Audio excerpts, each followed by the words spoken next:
Okay, it's 9 o'clock. Good morning to everyone. I hope everyone can hear me pretty well. If you can't hear me, by all means, put something in the chat so I'll know that you can't hear me.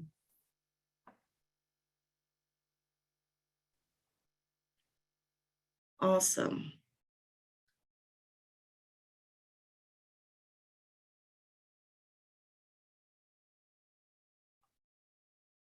All right, it's 9 o'clock, so we're going to get started. We definitely don't want to take advantage of your time. We do appreciate you taking your time to learn more about SCORE, as well as to find out some great information and resources about starting a business.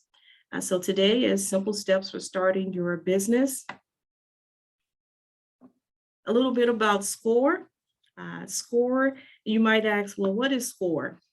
SCORE is America's small business resource. It's free, it's confidential business advice, one-on-one mentoring. Online, we used to do it in person, but due to the pandemic, we've just readjusted, so we're doing things virtually. We have workshops, we have seminars, and events in your community. We have business tools as well as templates, just a ton of different resources throughout the USA. There are over 300 SCORE offices within the USA. Here in Indiana, in Indianapolis, we have well over in our chapter, about 90 mentors.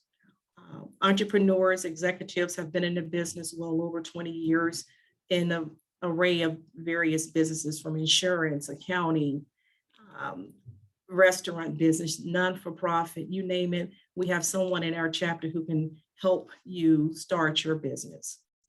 Let's see. This session will introduce key business considerations and will help you evaluate your business ideas. And all the resources for small business can be found on our indianapolis.score.org. And here you see, if you go to indianapolis.score.org, you should see this webpage. And here you can do a search. And if you put it in the enter in term, here again, you get free business advice. You can schedule a mentor meeting. You can go to our SCORE Indianapolis YouTube channel. There's also some information about COVID-19 resources. Look like we're going to be talking about COVID-19 for a little bit. So we've added that to our webpage just for your knowledge. After this session, if you like, you can schedule a mentor meeting today. So you don't even have to wait until next week. You can jump right in and schedule you a meeting. So we're going to talk about the myths and realities of entrepreneurship and the different ways to start a business, entrepreneurs' characteristics, different parts of marketing, making it legal, funding and cash management, and business planning basics. But before I get started, I want to introduce myself. My name is Salanda McKinnor. I am a volunteer SCORE mentor here in Indianapolis. I have well over 25 years of business experience.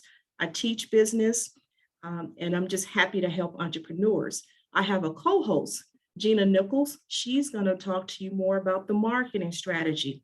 So you'll hear from her a little bit more in this session.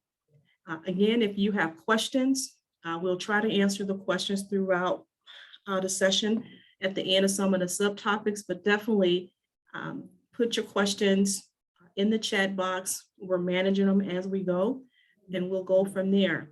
So without further ado, let's get started. Again, we're talking about myths and realities. There's many myths when it comes to starting a business as an entrepreneur. Myth one is, all I need is a good idea to be a successful entrepreneur. Well, we know as entrepreneurs, it takes a little bit more than just a good idea. A good idea is a great start, but it takes hard work, research, and planning, plus successful implementation strategies to turn your idea into a profitable enterprise. And if you're not writing your business down, if you don't have a plan, if you don't have a financial forecast, it's just an idea. Myth 2, if you go out on your own, you won't have to work so hard or such long hours. Now, you know that's not true. Any business owner, any entrepreneur, anyone working for themselves know that you probably work harder for yourself than you will for anyone else. You'll probably work harder and longer than you've ever worked before, but you'll enjoy it more. The exhaustion phase at the moment you probably say, I did this, once you've accomplished it. But you definitely won't have an easy streak. You can count on that. 3, you'll be able to deduct everything so you don't have to pay taxes. If only if that was so true. You know, trust and believe that won't happen. That's a myth. The reality is taxes are based on net income, which can be lowered by subtracting expenses related to the business from gross income. Strict regulations apply, so keep good records and learn how to make the tax system works for you. Myth 4, if you work independently, you won't have to report to a boss.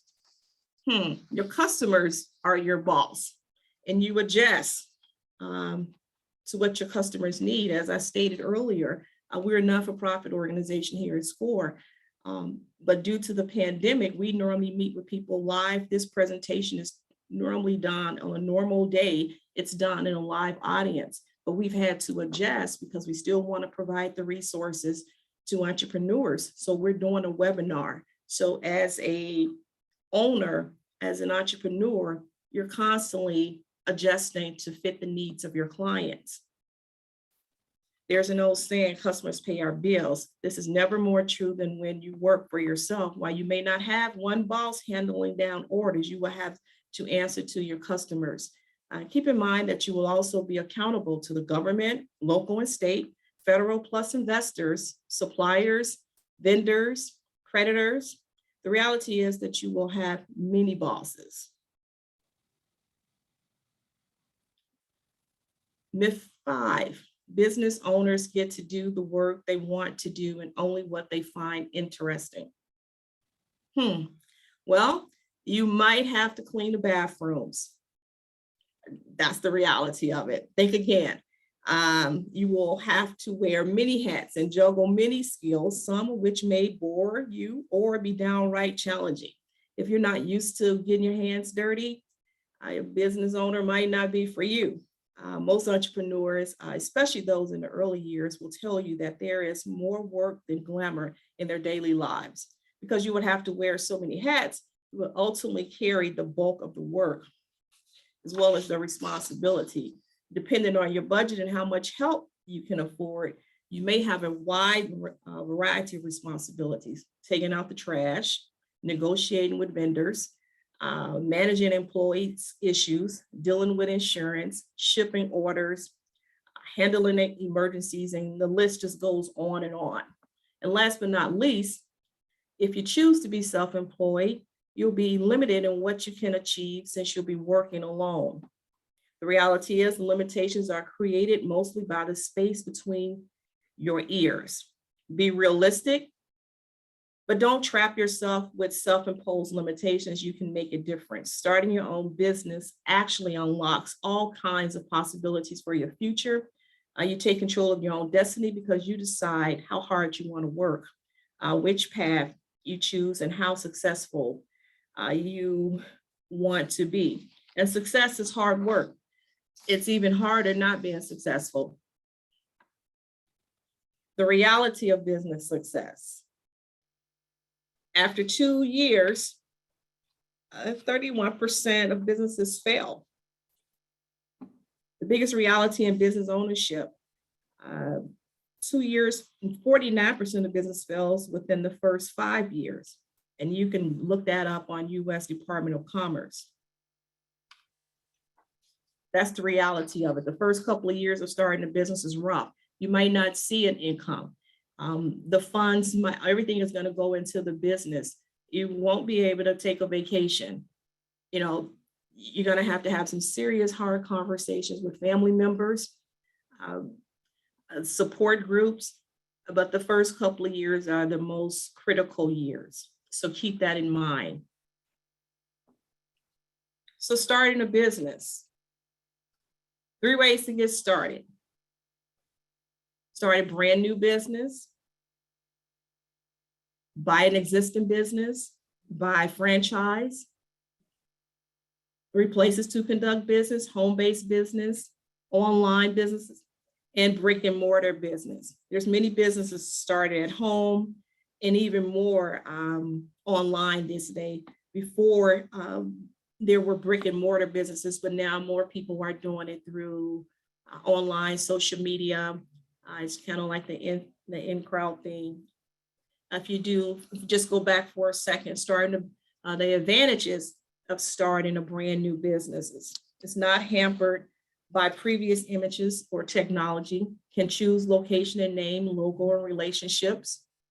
You can explore new markets and directions and see your dream come true. This is great. However, remember I said starting a new business the first couple of years is going to be rough. It's going to be hard because it's a brand new business. No one knows you. So you have to build up that reputation. If you're buying an existing business, that can be a challenge because you don't know really what was behind the scene of buying someone else's business. So for instance, someone has an accounting office and they're about to retire, or they have a tech shop, a manufacturing shop, and they say, you know what, my family don't want it. I want to just sell this and I just want out, excuse me. And you say, okay, I'll buy this business for $60,000. However, they didn't include the debt that they had with this business. They didn't talk about the bad customer service that they might have provided. And so when you take on that business, you're going to hear, how it used to be. How do I know? You got to build that trust. If you buy a franchise, that's a business in a box. You're almost kind of like buying a job because the franchisor is kind of like guiding you and sharing with you what needs to be done. But then you also have to remember, if something goes bad, it's not because it's a franchise. So let's say Chick-fil-A, right? Chick-fil-A is a great franchise. However, when something went wrong with Chick-fil-A, they didn't say Mary Jane Chick-fil-A, it says Chick-fil-A. So all Chick-fil-A's are frowned upon. The advantages I stated, not hampered by previous images or technologies. You can choose the location as well as your name. You have those options to explore new markets and directions and see your dreams come true. The disadvantages is no base, must build all new, greater risks. No track record equals difficulties in financing. If no one knows anything about your business and you're new and you don't have any capital and you go to a bank and you're looking for an investor for a large loan, there's no track record to see if you are paid or how worthy you are. The advantages of buying an existing business: established clientele, suppliers, location, known quantities, proven formula name, helping starting and running a business, when you're buying someone else's business. Oftentimes they can kind of shadow you as you go along, which is great.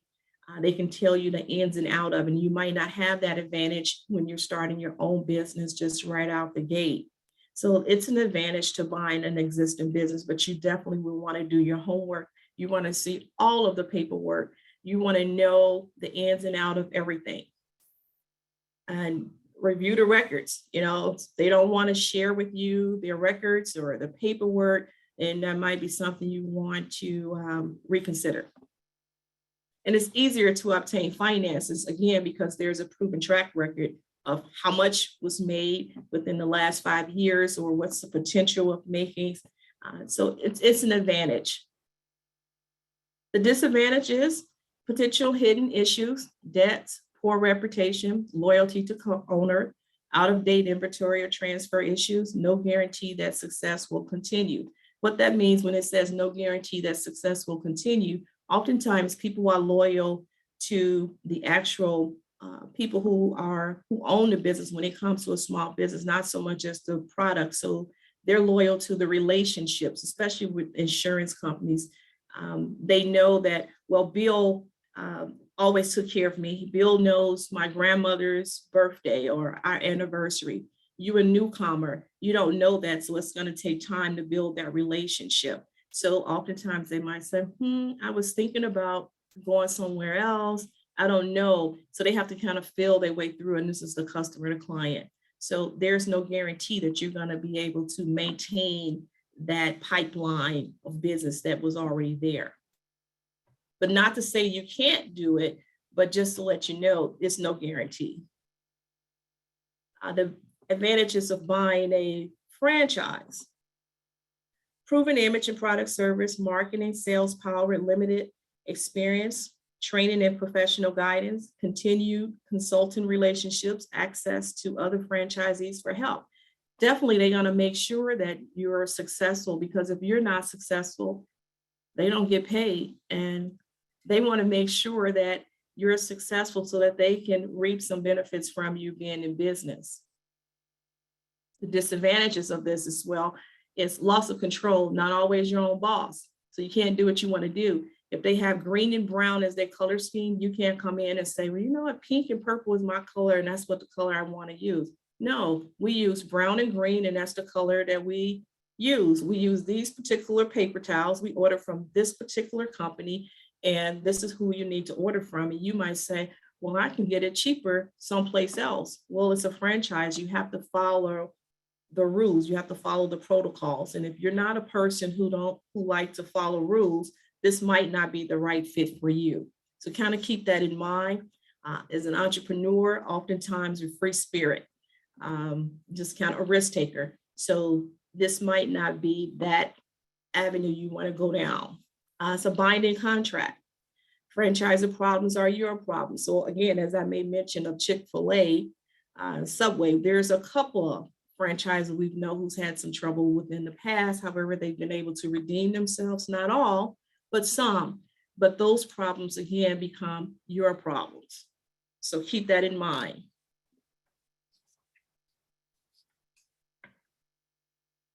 Home-based business, just great. The advantages of convenient work location, less expensive, flexible schedule, tax advantages, square footage of your total of your home, percentage of utility, or a safe harbor. This is all great, right? You're working from home. Well, it's like a job. We're working remotely. It has its advantages. It has its disadvantages. Sometimes the technology don't work, right? Family distractions, difficult financing, because you're working from home and you go to the bank and you say, oh, I need $250,000. And they say, where's your business? Oh, I do it from home. There's zone and permits. There's so many things that go into, depending on the type of business that you have when you're working from home. There is a criteria that needs to be reviewed. And you definitely want to make sure in your business plan, your proposal plan, that you have some things kind of laid out to make sure it's running like a professional business. There's daycares that run from home. There's medical bookkeeping, accountants. They have shops in their home. So it's not a bad thing, but you just need to make sure you do your due diligence to make sure that everything can be okay. Online business, and the advantages is lower startup costs, which is great. We all know that you can start a business right now. It's probably one of the simplest ways that you can start a business online, because you get to reach people all over the world. It's convenience, and it's accessible, and it's flexibility. You want to make sure you have a good website, you have good technology, and everything is working. You can possibly be making money while you sleep. That's the advantage of an online business. It's constantly going as you are away. You don't necessarily have to be there on the spot. The disadvantages, like anything else, there's pros and cons, and you have to figure out which one works best in your favor. Need an excellent website, as I may mention, low conversion rates. The overhead is not as much as this online, low barriers to entry and higher competition. Right now, I guess it will be higher competition because it's somewhat oversaturated, because just about everyone have some type of online business. And when I say everyone, let me just pause there. majority of entrepreneurs. There's quite a bit of entrepreneurs these days, and they're doing it online, social media, using all type of streamlines that they can possibly tap into to sell their products. Severe price pressure, no personal contact, and limited sensor information.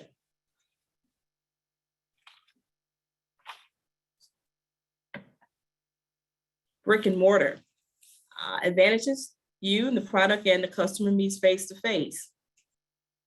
Potential customers see your business, convenience and accessibility, and traditional. This was great for brick and mortars, and I'm not saying brick and mortars are going to go phase out all the way. However, if you're selling like retail, we know, and like large malls are kind of deteriorating because of the pandemic. And even before the pandemic, there was a shortage of people actually going into large malls shopping. So you have to take that into consideration when you're doing a brick and mortar. Again, you have to adapt and adjust and meet customers where they are. So building those relationships with your clients, figuring out ways on how you can get your product to the clients. Now, when the pandemic first started, retail stores was actually doing, and they still doing, even restaurants, curbside services where you don't even have to come inside. They would meet you in the parking lot. So that's an advantage of a brick and mortar. Again, it goes back to adjusting and adapting to meet the client's need and meeting them where they are. The disadvantages of this is high startup costs. You're paying rent. So think about if no one is coming in your door and you still got a $10,000 lease a month, depending on the size of the business that you have. You know, how are you going to pay this $10,000? No one's coming in the door. So you have to get really creative, be innovative, and then the ongoing overhead expense. If you have staff, you got to pay for someone to be there when you're not there. Or even when you're there, you might need some help. That's an expense. Bad location. The location when you first originally started was a great location. Traffic was going both ways. And then all of a sudden, they start reconstruction, it shift. And so now the location is no longer an option for you. Lack of flexibility. If you're in a high rise or a suite type of building, it might close at a certain time and there's no traffic coming in. So I'll give you an example. High rise businesses, corporate, a lot of the small shops and stores, the shoe shops in there where you can go in and get your shoe shine. There is restaurants, you can go in and get a smoothie. There is the donut shop. All of this was going on in a tall high-rise building, a commercial building. However, once people started working remotely, there's no need for the shoe shop to shine to get your shoe shop, where you can go to the laundry store where you can just buy gifts and cards or chips and sodas. All those things just kind of shut down. Those are business owners. They rely on those people coming into that building so that they can stay afloat. Well, that's no longer the case right now. So now they've had to regroup and reconsider how to keep their business flowing. So those are things that you have to consider when you're talking about a brick and mortar and location where you're going to have your business and the type of business you're going to be providing for clients. So do I have any questions?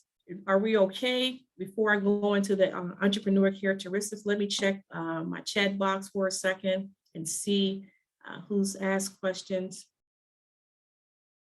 Let's see. So everyone can hear me, that's good. Our slides recording to be sent out. You can find the record. This webinar is recorded and it will be on our SCORE webpage. If you go to our site, you should be able to go back and hear the webinar. All right, I think I covered that. So we're going to talk about the characteristics of an entrepreneur. This is where it could get real serious, because you think you might have all of the characteristics of an entrepreneur. And then when you really think about it, it's like, oh, I guess I'm really not.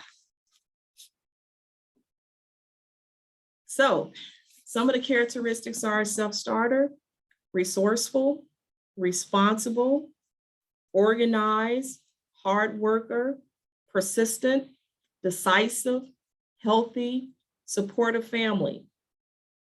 As a business owner, you are going to have a lot of responsibilities. You need to make sure that you are prepared to handle them. You need to make sure, I can't say this enough, being an entrepreneur can be extremely challenging. It takes underlying love and passion to keep going. Can run in a family. It can make or break a marriage. It can help make the world a better place, and it can make meanings in your life.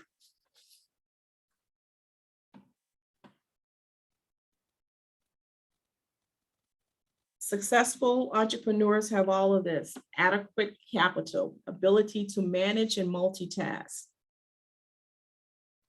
education and experience in the field. If you think about, and I'm gonna pause right here, when I say adequate capital, it takes money to make money, meaning that it takes some type of money to start up the business because you have to register the business. If you register the business, typically the lowest fee is $95 just to register it. If you want to check the name to make sure that the name is available, Secretary of State, that's $25. So it takes some source of income to start a business. It's just not, I'm just gonna start this business and I don't need any money. That's not true. Even if you do your website, you got to pay someone to do the web page. And so I can do the web page myself, but I think you have to pay for someone to host it. If we talk about the ability to manage and multitask, if you're just starting your business, again, you're doing multiple things, you're wearing multiple hats. You have to multitask your shift. If you're working a full-time job, if you have a family, you have kids, you might be doing that in the morning time, and in the evening time, you work in your business. So you're not going to get much sleep starting out. As far as education, you should have some knowledge about your business. No one should know your business better than you. You need to dig deeper, learn as much as you can about your business as possible. And I'm not saying go do a Google search.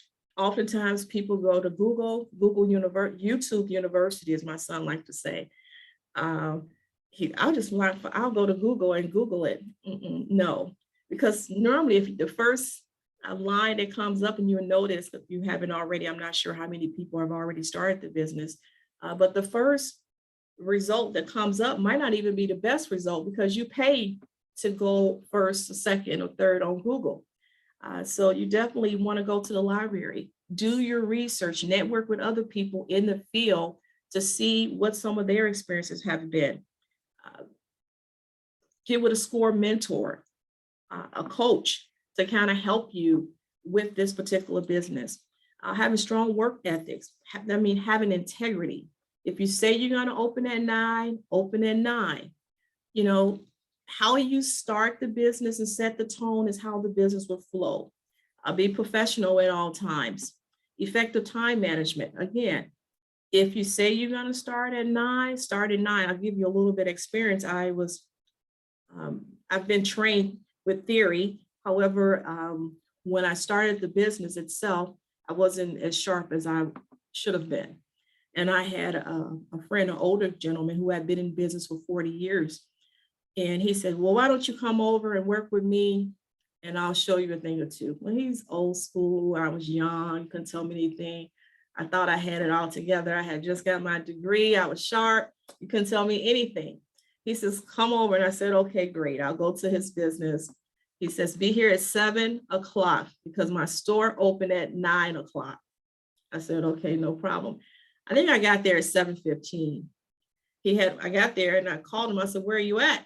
He said, what time did I tell you to be here? I said, 7 o'clock. He said, what time is it now? I said, about 7:15. He says, I had to go to the depot store to get my inventory. I have to go by the bank.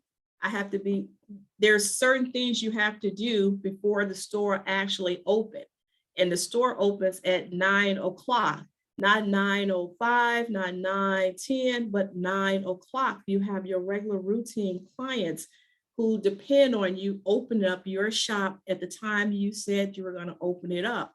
And that was a really good lesson, because oftentimes as entrepreneurs, because we're so busy, because we're multitasking, sometimes we forget and we say, oh, we'll catch up to that later. Or you don't send a thank you note out to a client, or you don't follow up with a client. All those things are taken into consideration when someone wants to do business with you. So kind of keep those things in mind. Willingness to ask for input from others. Again, you can't wear your feelings on your shoulders. If you're sensitive, again, this might not be the business for you, because your feelings will get hurt. It's not personal, it's business. So keep that in mind, but ask for feedback. Ask that close person that you trust, how am I doing? What do you think my strengths are? Or what do I need to do better? Or how can I do this? It's okay to get feedback and say you don't know. It's quite all right, especially if it's coming from a person that you trust.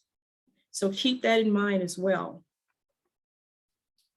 Keeping in mind the business failure rates. Here are some factors can help you improve your chances of success. And I talked about this, making sure that you have some capital, making sure that you learn about your business, making sure that you're staying ahead of the game in regards to time management, doing your homework, asking for help, getting a mentor, getting a coach, putting your thoughts on paper versus in your head.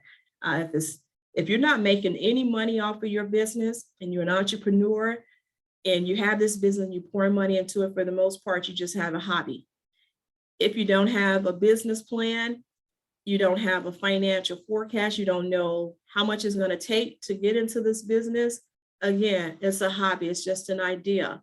It becomes reality when you have those thoughts on paper and you're okay with talking to someone about what's on print, black and white. So you're wearing many hats. As I may mention earlier, you're the CEO, you're the administrator, you're the accounting, you're the HR person, you're the marketing person, you're the sales person, you're customer service, production and fulfillment, technology and facilities. There are several typical departments and functions involved in most businesses. So your resume is going to really be stretched and expand. If someone says, have you done marketing before? You can now say, I sure have, and which will be true, because you're going to learn how to market your business. They're sorry, do you know anything about accounting? I sure do. I know how to balance the books. I know a little bit about an income statement. And what about technology? Have you used any technology? Absolutely, because you got to know how to figure it out on technology. Right now, if you're using an iPhone, everybody should have that on their resume. They say, you know anything about technology? Yes, I do. I know how to work an iPhone, and that takes time because it's not as easy and simple. So, you can add this to your resume and your things that you know how to do. Important considerations when you take on all these roles. Do you have weakness in any of these areas? For example, are you uncomfortable working with numbers? If you are, you might want to hire a bookkeeper or take a class to improve your skills. You can go to YouTube University, learn a little bit more about Excel. There are some things you can learn on there, but definitely go to a community college, take up a workshop class or something. Here at SCORE, I will say this, we have an array of different workshops that you can come and learn. We have several mentors that you can learn from, but the resources are there, but you definitely have to make sure that you're doing your homework yourself. And if I didn't say this earlier, we are part of SBA, Small Business Administration. So again, there is just a plethora of resources available on their website as well. And then how do you envision your organizational chart now and in the future? Which role will you hire out in what orders of priority? So where are you going to start? You first, again, put it on paper to realize what do I actually need to start this business? What do I need to get it going? How many people will I need to hire, if any? Those are some things that you can think about. I'm going to check the chat box once again, and then I'm going to turn it over to Gina Nichols, and she's going to talk to you go in depth about the marketing, the different parts of marketing. So let me check here to see if there's any questions. And hopefully I'm not talking too fast. I get really excited when it comes to businesses and entrepreneurs, so I can just kind of go on and on because it's something I do. So definitely stop me and say, hey, I got a question, raise your hand. Someone asked the question, why do you have to check or register a business name? The reason, Lisa, that you have to do that is because if you start your business with Lisa's Candy Shop, but there's already a Lisa Candy Shop out there, the Secretary of State is not going to allow two of the same names out there, one for tax purposes, and two, you wouldn't want someone to have your name. He's like, that's my name. So now there's a conflict. So that's why you have to check and see if that name is available. And they're not going to let you register it if someone else is already using that name. I hope that answers that question. If you need some help going online, reach out to me on ssfdcsmartsolutions@gmail.com. Okay. SD South, that's someone offering some support. That's great. Thank you.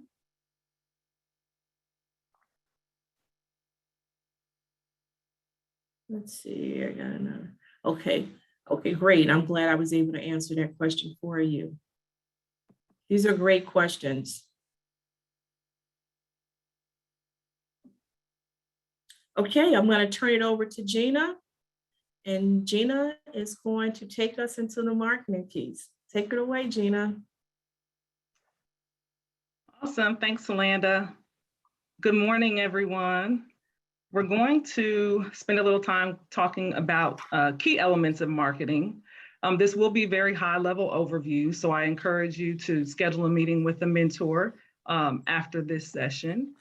That'll allow you some one-on-one time so you can discuss the marketing strategy for your business specifically with a mentor.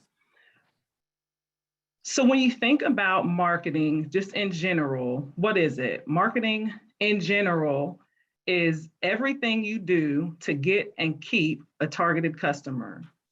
It's the strategy that you use to create the desire.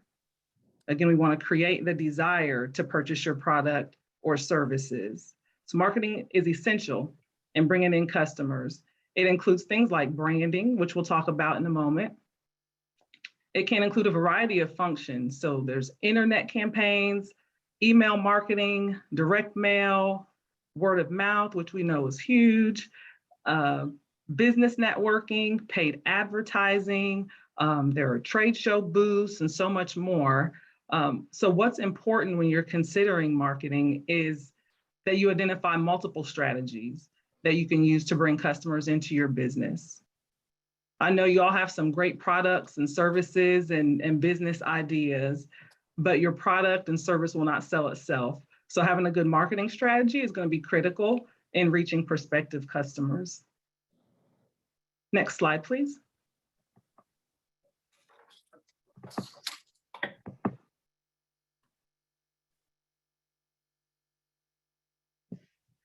So branding, part of your marketing strategy is building a brand for your company so that you're recognizable. This means that there's a visual identity. Think about the golden arches, the Nike swoosh. What does your business look like? And how will customers identify your company? It could be a logo, it could be a tagline. Will you have a website? And if so, what colors or images will you convey or will you use to convey your message on your website? Think about what you want your business to be known for. Will you be the low price leader? Will you be the company with the fastest service? Another part of branding is your marketing message. So think about, we've all heard about elevator pitches, right? You're familiar with an elevator pitch. So if you were to strike up a conversation with someone on the elevator, can you describe your business and what you do in 20 to 30 seconds? What message would you share in that time before the elevator stops? So it's important to have a message, and then, excuse me, making sure that your message is specific and precise. So if you were to communicate that to me, if we met up on the elevator, I'll be able to understand clearly what it is you're offering, and I would know whether I'm interested in pursuing that any further. Once you have your marketing message, it needs to be conveyed in everything you do, all of your promotional materials, all of your online advertising, and so forth. And another part of marketing is advertising, and that's a huge part. We won't get into a lot of that in detail in this session, but advertising can be anything, your promotional materials that you create, public relations. Keep in mind too, there are a lot of opportunities in the community to get free advertising. You could write a piece and submit it to the Indy Star or a local newspaper, all of your online communication or email marketing and social media like Facebook, Instagram. All of these are great ways to reach potential customers at no cost to you. So with these tools, the objective is to reach and secure a customer or customers. We want multiple, right? And building brand recognition will be critical to the success of your business. I think slide 25 is next, Landa. I'm sorry. That's okay.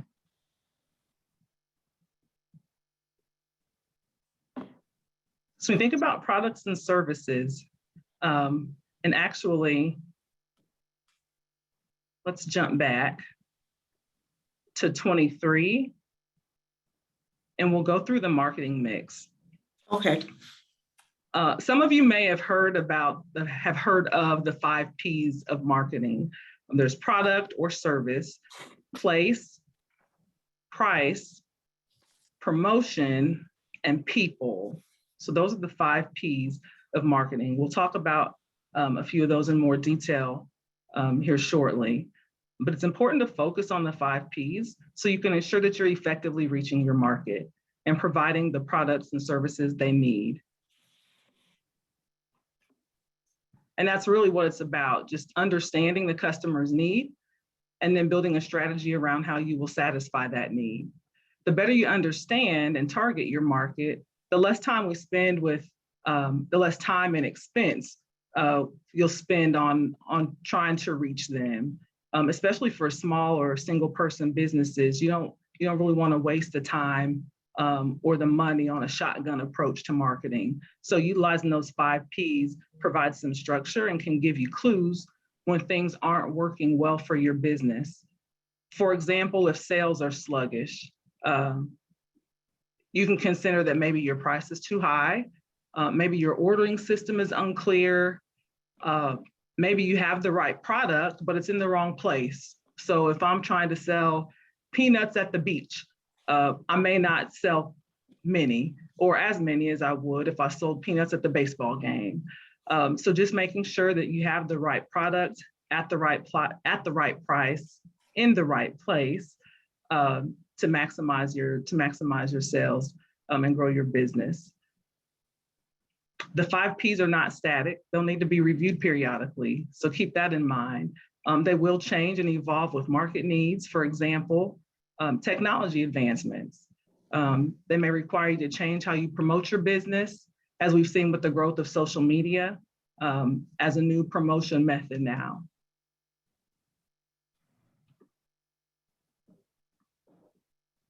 Let's go to slide 25. And just some quick thoughts on your products and services. Think about the functionality and the packaging of your product or service.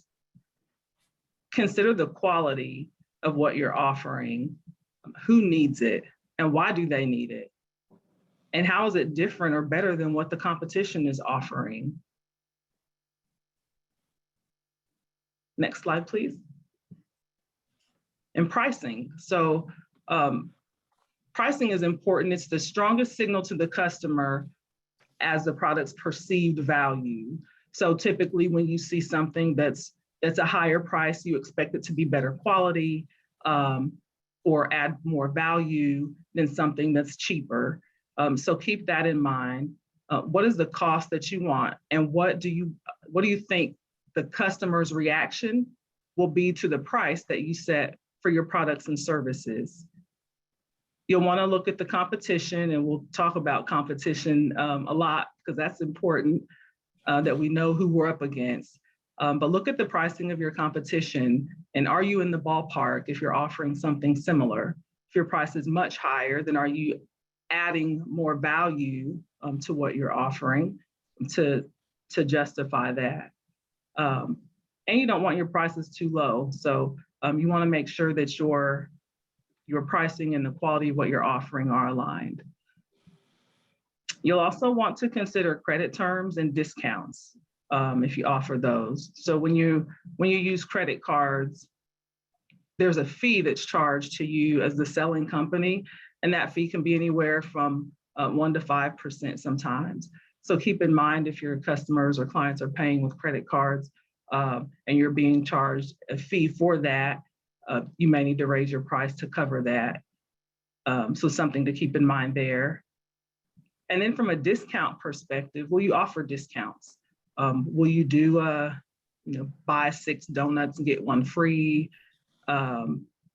pay for 3 months, get the 4th month free, kind of discount options. So consider those things in your pricing.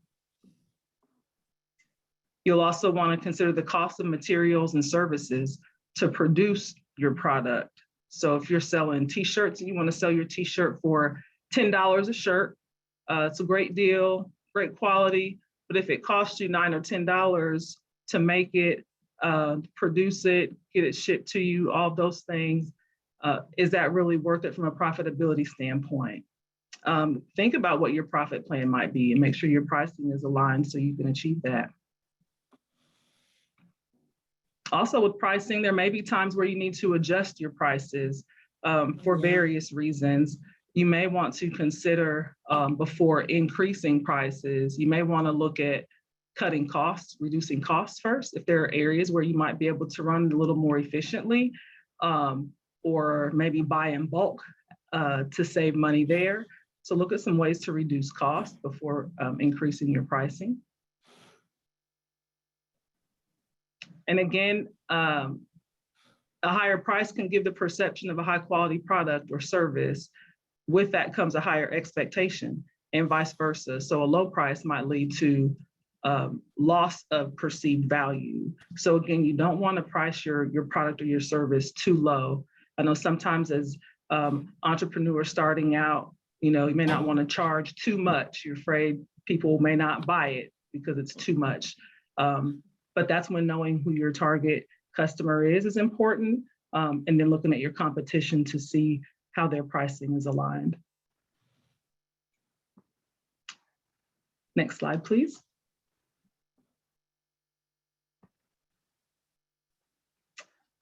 Where will your products be offered? I think we've all heard location, location, location. And location is critical when it comes to placing your product and making it available. So think about where you want to place your product. Are you going to do online? Selene to talk through some of the different options will be brick and mortar. How are you going to place your product? What kind of market will you be selling your product to? Again, look at your competition. How will your product be distributed and merchandised? How will you produce and deliver your products and services? So all of those things are important when you're looking at placement of your product. Next slide, please. So with sales, and many entrepreneurs are a little resistant when it comes to selling, but that's what we do. We're in a business to sell something, but it can be a little uncomfortable if you've never done it before. But like Selena mentioned in the previous slide, there are many hats. There are many hats that you wear as an entrepreneur, and selling is one of those hats. Selling focuses on your need as the seller to convert your product or service into cash. So we want to convert our product or service into cash. There are different channels you can use to accomplish that. There are direct sales to final customer, and that's when you have a brick and mortar store or you're selling directly to a customer who's calling you or coming in to see you. There's business to business. So you may offer a product or service that a business may need. Maybe you have a software company or a business consulting practice. You won't sell your product to the average person. You may go to businesses to sell your product or service. And that's going to change how you market your services. There's producer to distributor to retailer. And that's when you're making a product, you're selling it to a distributor, and they in turn sell it to a retailer. And then finally, there's the internet. Are you planning on putting up your own webpage and selling it that way? Are you going through Etsy or Amazon? So there are several channels to use for selling your products or services. You'll have to determine which one is best for your business, but know there are several options out there to choose from. The ultimate goal with sales is simply figuring out how to get money from customers. That's what we're doing. And the first step is to reach as many people as possible. And that's where your marketing plan is really important to establish and kind of get that created. So you can reach as many people as possible. How are you going to find your prospects? Where will you go to meet your potential client or customer? Who are you going to sell to, and how are they going to find out about you? Once you find those prospects, depending on your business, you may have to prepare bids. How are you going to make your proposal? And how are you going to sell? And then once you get your bids together, many times, if you're a service company, you may need to make a presentation addressing what your customers' needs are and then how you're going to satisfy those needs. And then the next step, which is probably the most challenging, is closing the deal. Yeah. Once you close the deal, how are you going to process the orders? How are you going to make sure your customer contact is complete? So those are some of the things to think about as it relates to selling your product or service.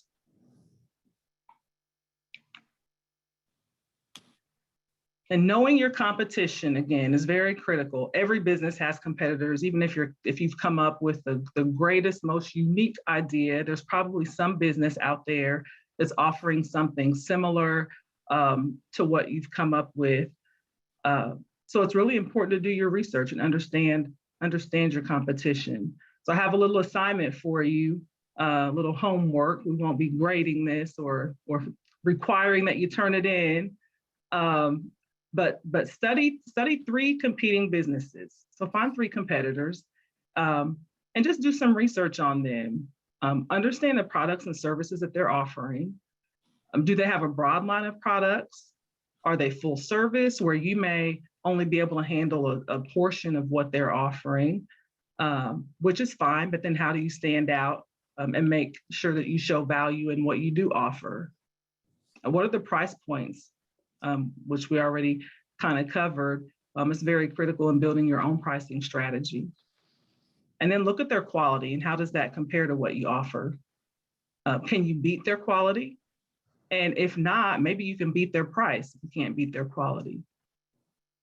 Consider what you have that's unique and what are the benefits that they offer that you may not have considered. If you're in a mature market, the way you're going to get customers is to take them away from a competitor.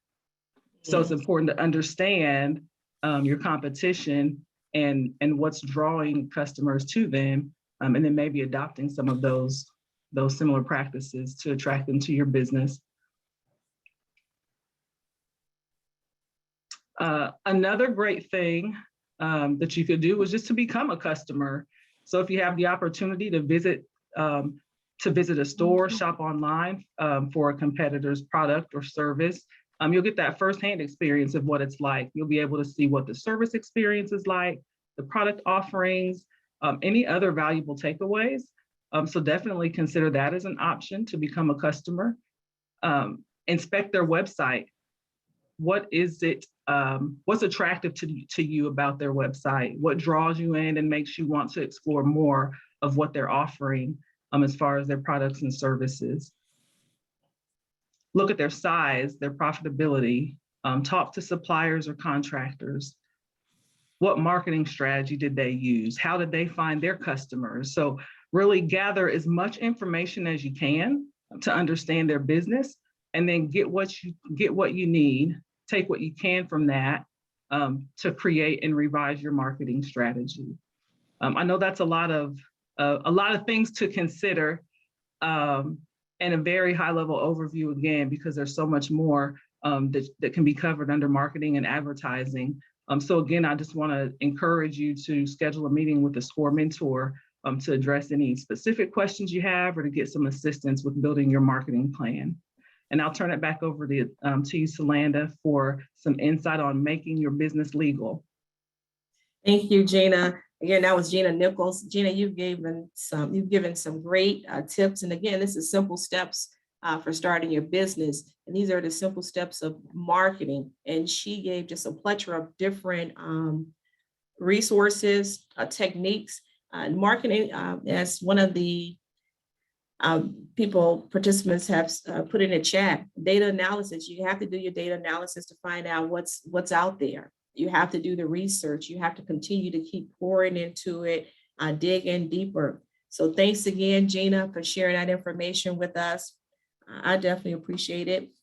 And I know for sure you guys are jotting and taking notes, and definitely take the quiz and just learn and see where you at and exactly how you want to strategize your competitors as well as your clients. So now let's talk about, I checked the chat. I didn't see any questions in there, so I'm going to keep moving.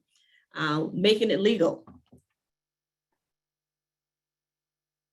So the business entities on making it legal, you got the SP partnerships, the LLC, C corporation, the S corporation. There's also a B corporation, but we'll just deal with this for right now. Keep it simple. The SP is the simplest. If liability is a concern, an LLC or S corporation, multiple owners increase complexity. The SP, most businesses start this way. Owners are sole managers, decision makers, and income tax is based on owners' individual returns. The downsides to the SP is owner's liability is unlimited. Startup, capital may be difficult to raise. Business may dissolve when owner dies. We talked about partnership. Partnership used to share management responsibility between co-owners may be used when one partner is an investor. Income is taxed at the partner level. Partnership downside. Profit shares between partners, unlimited liability. Each partner is individually liable. Let me say that again. Each partner is individually liable. Need an extensive partnership agreement with options for exiting the business. People, I don't know why people don't do this. Let me just pause for a second, because this really gets to me. People say, I'm going to go in business with my friend. We're really good friends, and she know me, and I know her, and we're just really great friends. And I said, okay, do you have anything written down on how things are going to flow? And I always say you should have an exit strategy for any business. Have an exit strategy. How are you going to get out? And people don't talk about it. And they said, well, no, I'm going to put up half. She's going to put up half. Is anything in writing? No, if something should happen, who's going to, you both are responsible for it. No, they didn't have a conversation. Again, you need to have an agreement, because when you write it down, you get a better understanding of what your thoughts are, what her or his thoughts are, and you know the type of person you're going in business with, because your values might be one way and their values might be another way. And how you spend money, they spend money totally different. But a partnership is like a marriage. You are married to this person. What you do impact them, and what they do impact you. So you want to be very careful on how you partner up with someone. You can have different lifestyles, and that can impact your business. Remember, you're a brand, so you have to take all those things into consideration. LLC. LLC offers liability protection for owners, not difficult to form, fewer rules, restrictions than a corporation.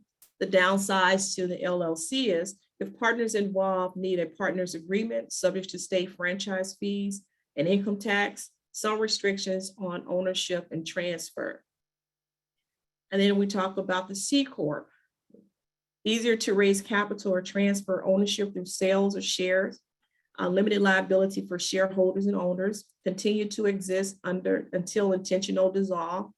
The C Corp downsize is expensive to form and maintain, more extensive legal requirements, profit may be taxed twice, corporate and owner levels, subject to state franchise fees and income tax. The S Corp, profit only, tax once at shareholder level, limited liability for shareholders, withholding tax advantages. The downsides to the S Corp, limited to 100 shareholders. Shareholders must be individually. Certain trusts or estates may not include a partnership, corporation, or non-residents, aliens.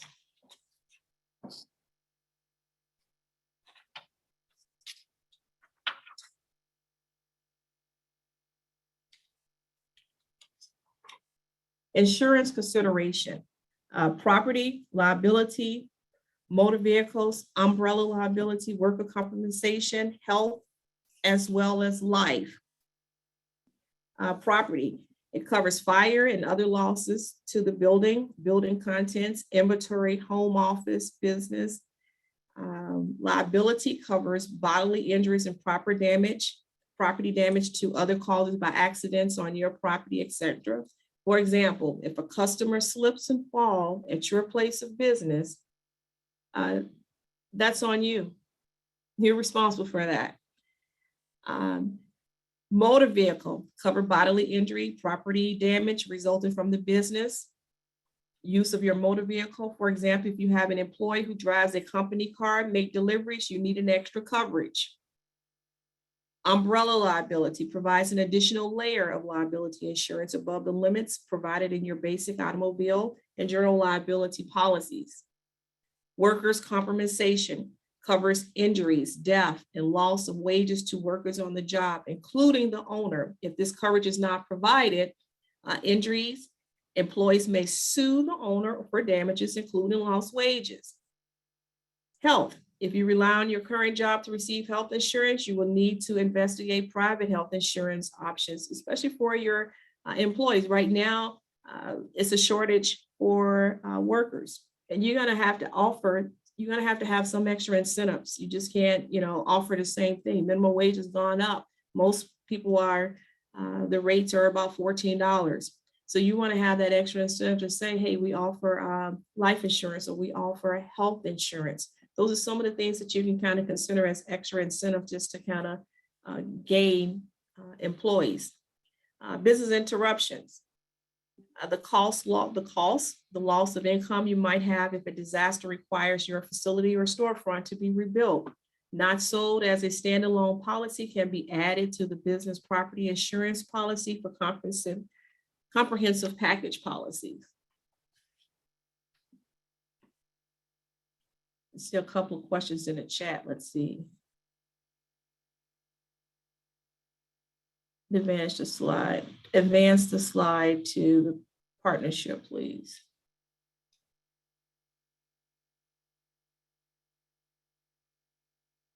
Okay, Lisa, I have a question. This may be a complex question, but depending on how your business is set up, are you personally liable for debt if your business doesn't succeed? Yes, depending on which entity you choose, which legal structure you choose in regards to like the SP, you are responsible for that debt. This LLC, for the most part, you are responsible, but some of that can be eaten up by the business itself, far as the corporation. So let's say you file most businesses who don't do well, they file a Chapter 11 or Chapter 13.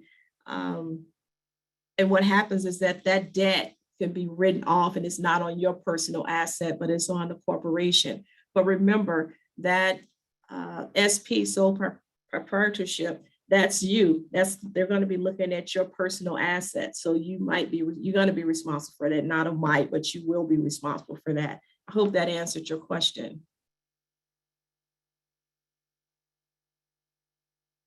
Someone wanted to talk about the partnership.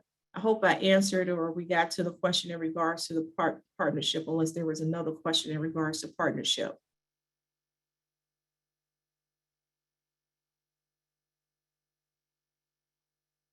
I don't see another chat coming in for that. Okay, I think I got that one. Government regulations, business licenses and approval, labor laws, immigration laws, the Form I-9, the IRS and Social Security withholding and payments, sales tax requirement. You must apply for a business license within your county. The fee is typically low, a couple $100s. It just kind of depends on what state you're in, which business structure you've chosen or status you've chosen for your business. The application process will vary based on the type of business. Certain zoning restrictions may apply for home-based businesses or businesses in certain categories, such as those that sell alcohol or use of goods. If you're going to be selling those type of products, then you definitely have to get permits. There's zoning. If you're going to have let's say you want to do a group home, you buy a building and you say, I'm going to put a group home on this block. Well, not so fast, because you got to get permission to do that. How do you get permission for that? You got to get a license to do that. You got to get zoning. It has to have health inspection. So there are so many different things. It might be a dry zone where you can't put that type of business in this location. You guys might remember Airbnb. It was a big deal. This was a couple of years ago. Airbnb, people were buying property, fixing the property up, and they were renting the house out. It's their house. If they want to rent it out, they felt like I should be able to do what I want to do. It's my house. Well, the people on the neighbors in the block said, not so fast. We don't want strangers coming in and out of our block. It's not safe. We don't feel safe for that. It's a business. So it's not just a regular residential property. It's commercial property at this point. Our area is not zoned for that. So some people had to close that type of shop down. So you want to do again, I can't stress it enough. You want to do your research. You want to make sure you're doing your due diligence to make sure that this type of business can actually operate in the location that you're trying to place it. So just keep that in mind. If you hire help, you need to comply with the labor laws. These guidelines detail how many hours an employee can work, frequently of breaks, and many other factors. There are also laws governing the hiring of immigrants. So you might be a person who can work 16 hours straight and feel like I'm working because it's your business. No one's going to work as hard as you because it's yours. You're the owner. It's your baby. However, if you have employees, you have to give them breaks.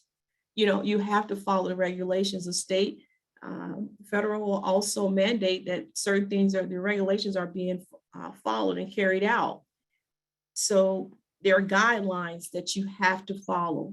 If not, there's a penalty for it, and it can be very expensive. So you definitely want to make sure you know the guidelines, you know the regulations for the various topics. As an employer, even if the only person you pay is yourself, you must follow IRS and state guidelines for withholding taxes and Social Security, and set up accounts with your bank to deposit those funds. Do not commingle. What does that mean when I say commingle?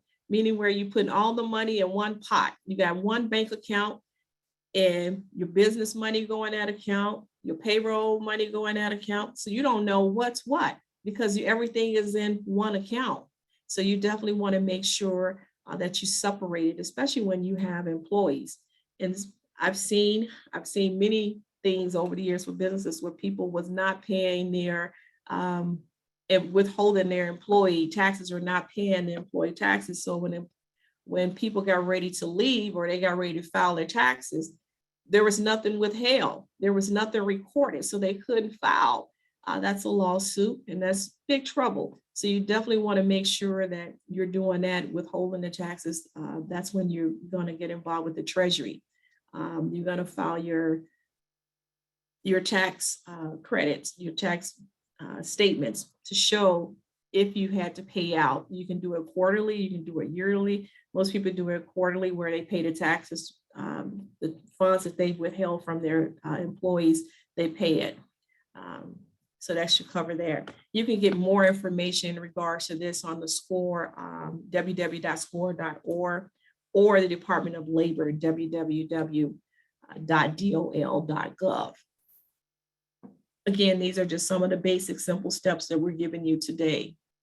But it gets real serious and gets more in depth. And I would advise you to actually take advantage to get in, especially if you're going to have employees, to take advantage, go to the site, read it, learn it, because you do not want to go out of business before you start business with not following government regulations. You definitely want to make sure you do that. And the immigration laws, you want to make sure you follow Form I-9. You just want to stay in good faith with the government. I'm going to leave it at that. Everything business owners need: a banker, a lawyer, accountant, an insurance agent, and a business mentor.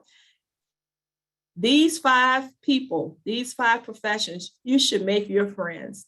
You should know at least a banker you can call on. Keep a lawyer. You should keep that in your phone. You press one button and you can get to a lawyer. And just to ask a question, an accountant, you need to have that close by. A banker, good relationship will assist you in obtaining loans and credits. The lawyer will handle legal setups on the entities and any lawsuits that may arise. An accountant will file your quarterly taxes and keep you up to date on any accounting requirements with federal and state and county government.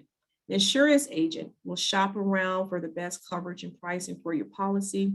A business mentor will guide you through your ideas and act as a voice of reason. And I also like to throw in there a business coach, because a business coach is going to be more narrow and task-oriented to help you get across the line, but a business mentor is going to guide you and work with you throughout the process of your business, ongoing forever. A coach, for the most part, is getting you to the game so that you can win the game. But you definitely want to make sure you have those things in place. I can't stress enough, you want to find out, get the best bank that's going to work for you, build that relationship with your banker so that if something should come in, if they offer certain programs, grants, whatever that might be, that you and your banker have a relationship where they can say, oh, you know what, I have a client where this product would be great for her new business or his new business. An attorney who will take your call, who knows, okay, let me help you out with this, because you will not know everything. You're wearing multiple hats, but there are some things you just will not know. It's going to be trial and error. You won't know it until you're in it. Like anything else, you buy a new house, it looks great. You did the walkthrough. It's not until you live in it, and probably a month later, you've realized that, oh my God, they didn't tell me that this was up under here or that this needed to be repaired. So just having someone else to kind of help you get through the ins and out in the early stage is helpful. Funding, cash management, money. Takes money to make money. Remember I said that?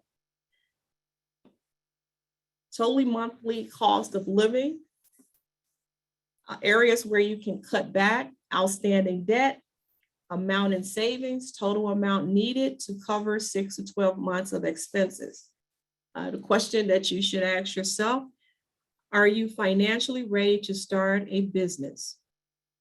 Ask yourself, am I ready financially to start this business? You know, am I mentally ready to start this business? Because it's challenging, it's risky, but it's definitely can get costly. First, you must determine your monthly budget. This includes your mortgage, your rent, your grocery, entertainment, utilities, childcare, Medicare, clothing, gifts, allowance. Every dollar that you spend, you should be writing it down. It should be accounted for. You should know, you should have a budget. You should have it written out. Consider whether you should scale back your monthly expenses by eliminating extra like premium cable and daily lattes. So if you know that you're about to start a business, you got to cut back. There's some things that you're not going to be able to do because you have your vision is broad, is long. You know that, okay, I want to do this and I'm going to need some extra money.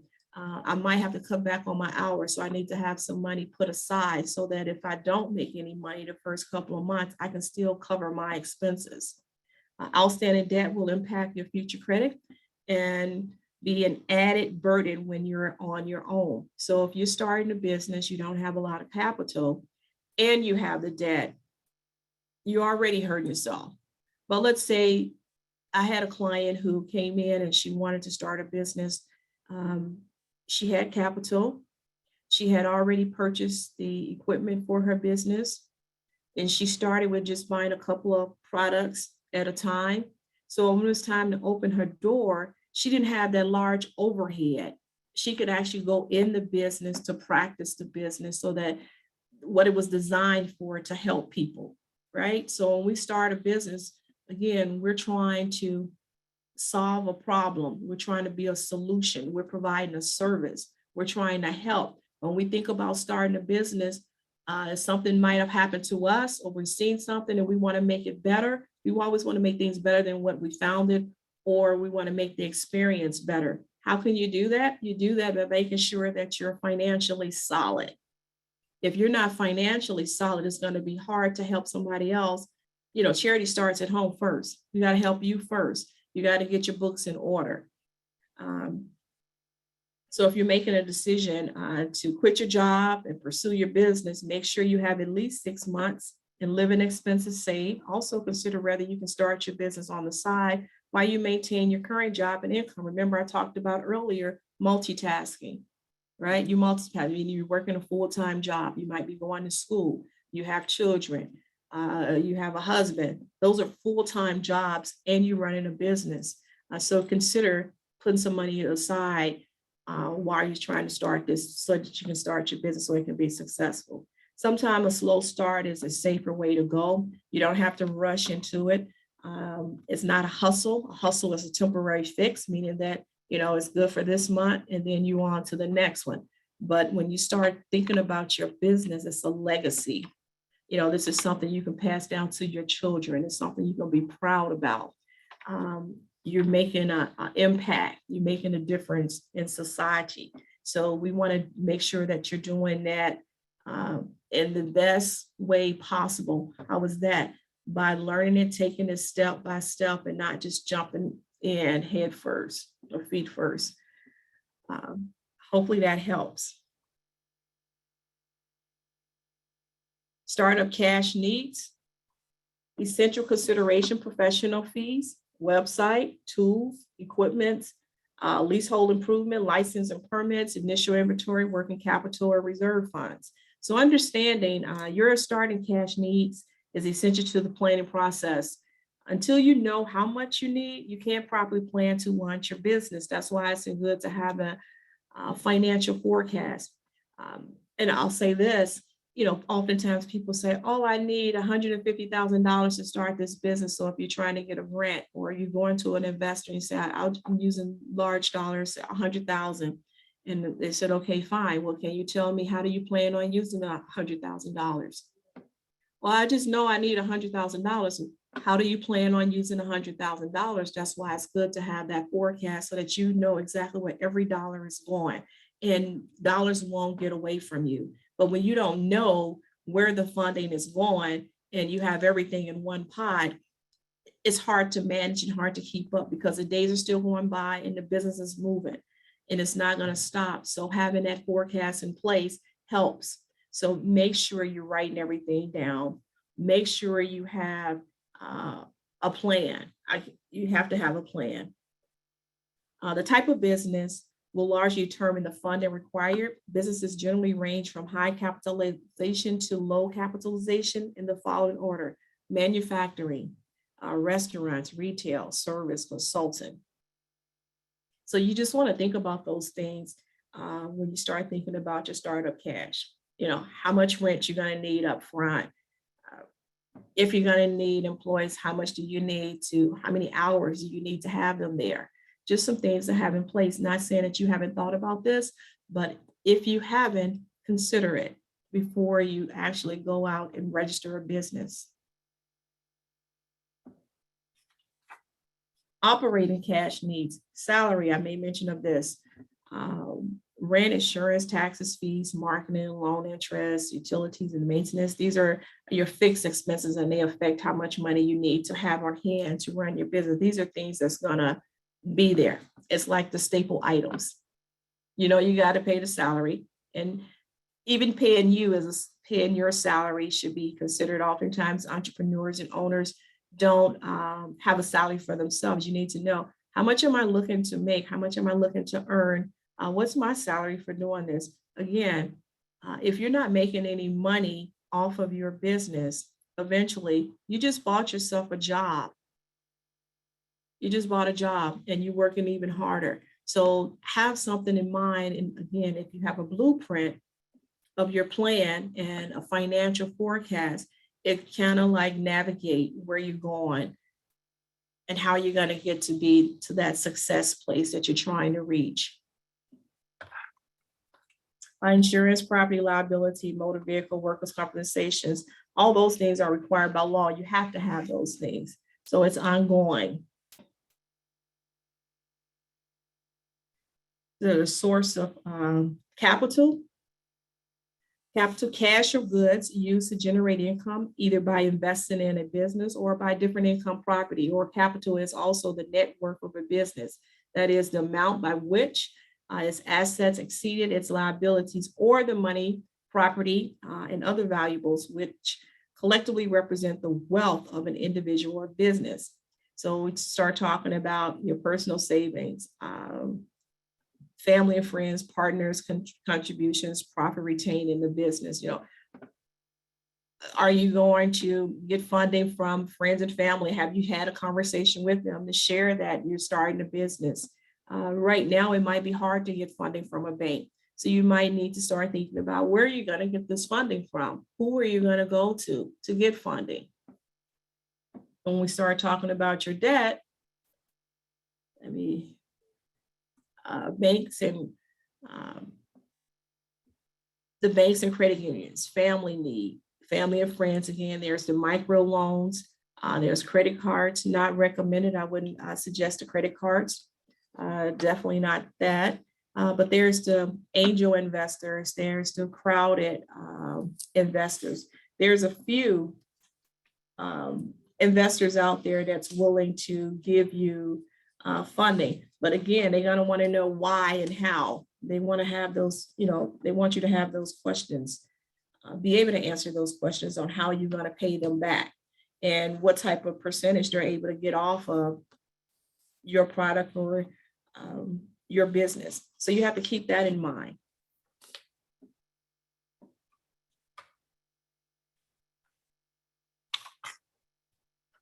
The lender's view of borrows. So I believe Gina had mentioned this about sales, knowing your sales and you being a salesperson. I'm going to just kind of reiterate that because it kind of fits in here as far as the lender's view of the borrower. The minute you walk out your door, you're selling yourself. Every day you sell yourself, and you might say, no, I'm not good at sales. I'm really not selling. You're better than sales and you think you are. Every time you walk out the door, you sell. Every time you greet someone, you're selling yourself. You're creating this brand and this image of yourself that someone might say, that looks like somebody that I might want to do business with. That looks like someone I want to get to know more of. You're selling yourself. So your bank is going to look at everything to see whether or not you are a person they can trust to loan or to conduct business with. So they're looking at your character and your commitment, your credit score, your cash flow, your collateral, your capital, your industry knowledge, your personal investment, your financial history, your financial projections, management skills, competition. So all those things you might have kind of slipped along the way back in the past. It's not too late. You can get back on point. And if you've already been covering these things, which is great, but everything is going to be reviewed, and you can't have, wear your feelings on your shoulder. You have to be able to take it, grow from it, and move on and compare, repair it if need be. The flip side of this is the return on the investment will be so much better than had you not started your own business. If your character is intact, the lender is going to be more than grateful to loan money and do business with you, especially right now, the time that we're in now. They're looking for young, innovative, creative people who have something new and fresh and vibrant. It's needed because we're in a pandemic. So we need something fresh, vibrant, great ideas, something that's going to help, something that's not there. And if it is there, how can yours be better? So you're in the right time in the right place to start a business for sure. Definitely, I can't say this enough. Get with someone, a mentor that's going to help you. Get with some like-minded people who can kind of build you up and work with you as well. And you can kind of brainstorm together and talk about some of these challenges that you might encounter when you're talking about borrowing from lenders. Again, make sure you have a solid business plan, financial projections. It's going to be essential. Most important asset tips: open a separate bank account for your business. You cannot have your personal account and your business account together. The 3 fundamentals of a solid cash management: have adequate cash and reserve funds at the start of your business. Manage cash on a daily basis or certain days of each week. Right now you can manage that from your iPhone. Remember I told you we all are tech savvy when we don't even know that we're tech savvy, just like you're a salesperson and you didn't even consider yourself a salesperson. You're a salesperson, you are tech savvy because you know how to work Zelle, you know how to work a cash app, and you know how to check your balances in your bank account. Because I check my balances every day. And maybe you're not like me, but I don't have a whole lot, but I check it every day. I know where every dollar is going. The same thing needs to apply when you were talking about your business. Managing the cash, know what's going out, know what's coming in, prepare and maintain cash forecasts for at least 6 months into the future. Don't do it day to day.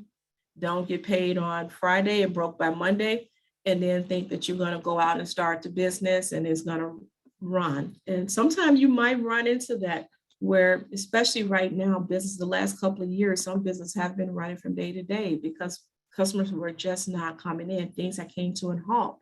And that's why it's so important to have some type of reserve, because those days will come and we don't know when they will come. So it's best to stay prepared so you don't have to get prepared. Let's see, where cash management, if monitored on a regular basis, shortfalls can be detected before critical mass hit. Also note that an owner keeps control of all cash at all times. And this could be more explained. We have a simple steps for starting your business series workshops. A longer and more in-depth, it's like an 8-hour session. We'll have that probably later on throughout the year, and they'll go more in depth of each topic that we've discussed today. But these are some things, this is simple steps on just helping you know the basics. So now you'll be more intelligent when it comes to speaking about starting a business.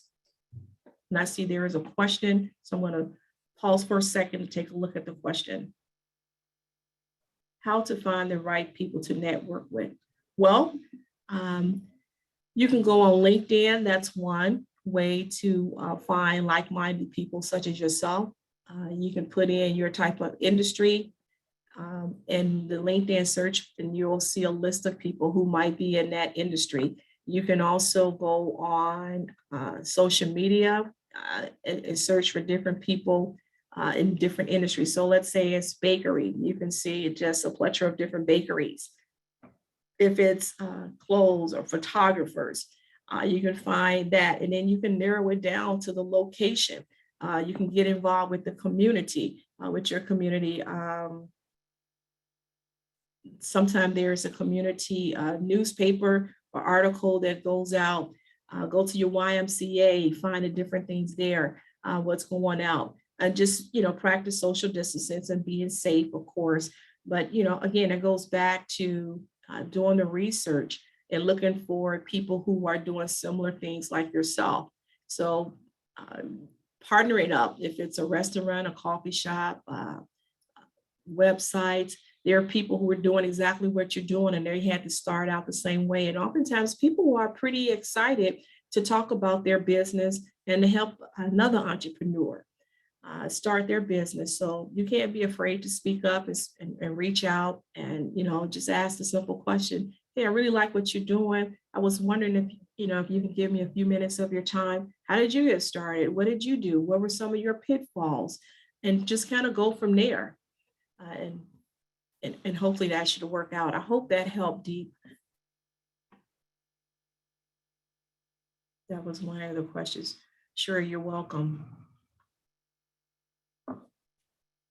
So now we're going to talk about the business plan basics.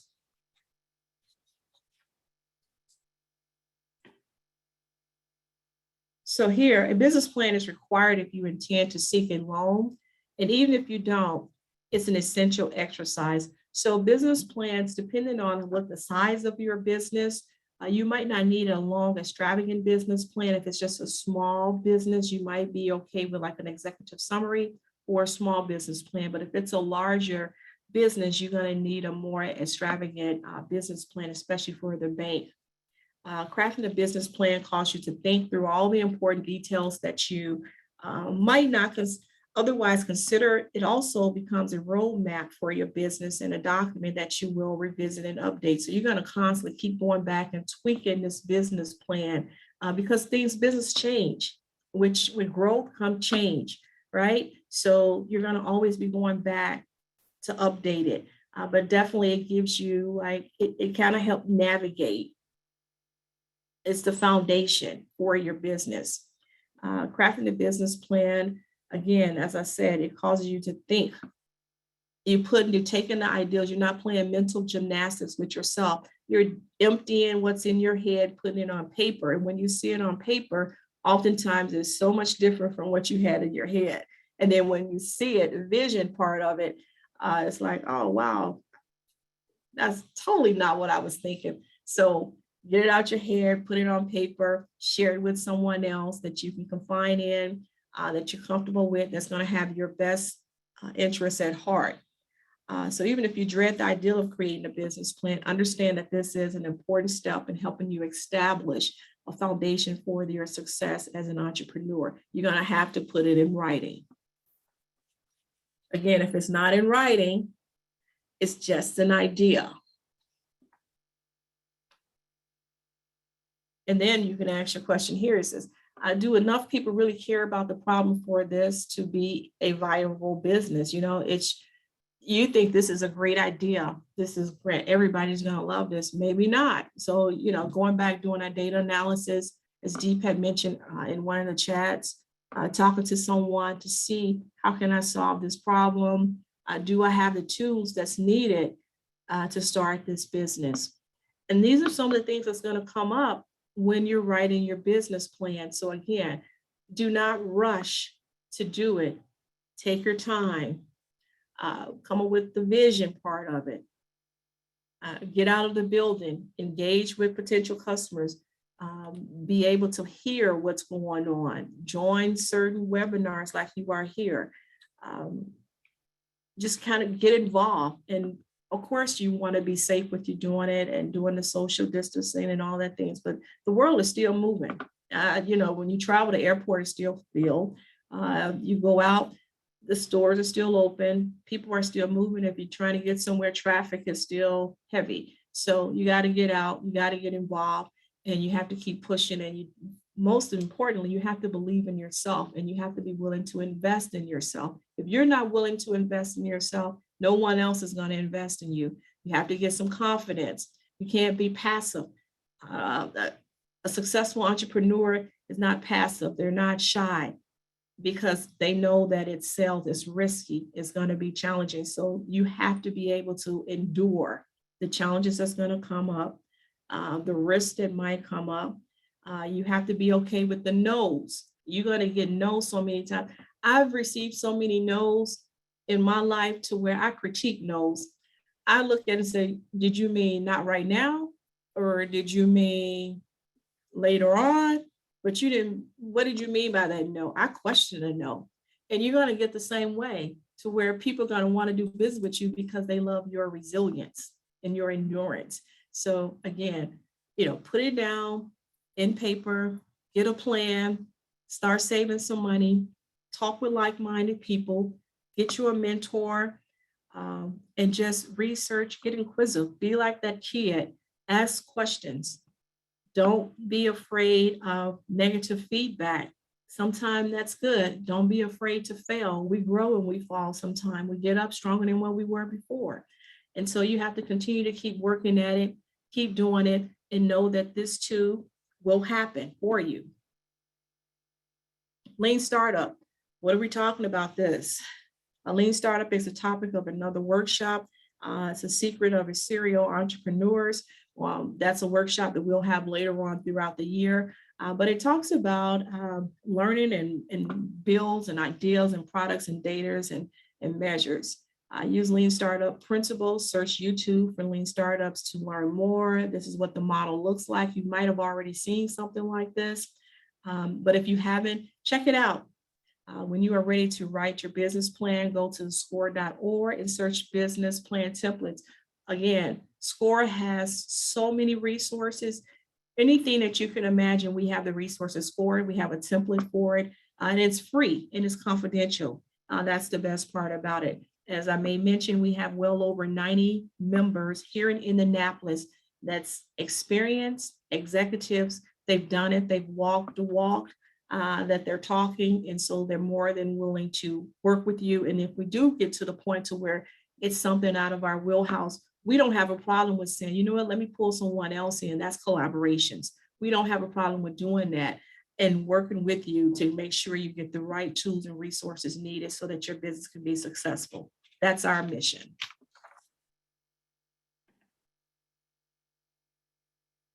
There's a small business readiness self-assessment. And I think you can kind of do that. You can find that on the SCORE website as well. I would suggest to you to write a vision statement for your business. Ideally, it should contain the overall purpose of your business. What are you trying to achieve? Why are you in business? Describe the product and service your business provides. Explain what is important to your business, the value your business live by. And I think that's it. We've covered quite a bit of information. Again, simple steps for starting your business. I will say this: simplify, simplify, simplify. Don't make it overcomplicated when you're starting your business. Let's see, I want to make sure I give you some good tools because I might not talk to you anymore. But I enjoy talking about business, but I will say, simplify, simplify, simplify. When you're doing your web page, you don't have to have all the fancy font. Make it simple. Make it so that when people see your website, it's clear. They understand the type of business that you're operating. They know the services that you're providing. They can read the wording on there, and just be careful when you make it too fancy. You have to go back and keep tweaking it and updating it. But if you do it a traditional way and make it to where people can go there and they know what you're selling and it's transparent, it's okay to put the price on your website so that people don't have to guess, well, what do they do and how much they charge? Put it up there.